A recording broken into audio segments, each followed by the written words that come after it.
We hear constantly about the numbers of schools being closed inside this district. How many students are simply packing up and moving to other districts? Well, today, Robert Bobb had good reason to smile as he tossed some dirt around, opening up some brand new schools. At the end of the day, as long as we keep our focus like a laser on what's good for kids, then we can continue to improve the Detroit Public Schools. It was a celebration of new beginnings on the east side this afternoon. The Detroit School of Arts East, the Duke Ellington at Beckham School, and the Munger and Mackenzie schools. Over $49 million in construction projects announced. Still, a bittersweet moment for Robert Bobb. With this groundbreaking today, we're going to build 2 new schools, major renovation of this school, but we're going to close 5 other schools. 5 more closings is the sad part of that sentence, especially when it's added to the 59 Detroit schools already shuttered by the district's emergency financial manager. He explains the difficult fact of the budget deficit when he arrived.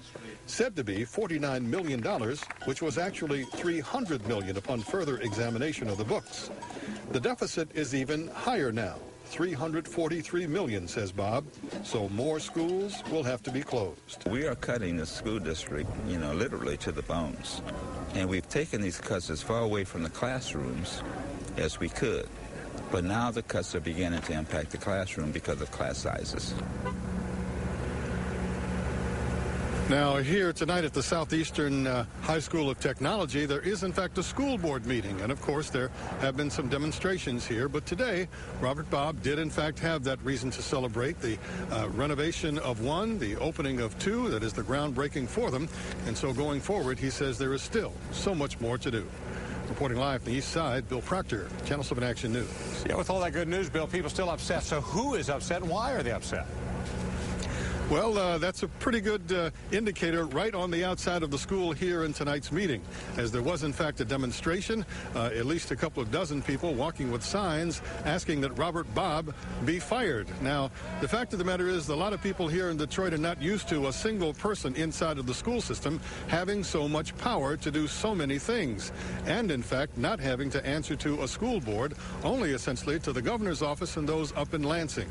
And, yes, they're not happy about his $425,000 salary, and the fact that even with that kind of money, the budget deficit is clearly higher than it was when he started. But he says he is, in fact, trying to find money to do a number of more things in the schools.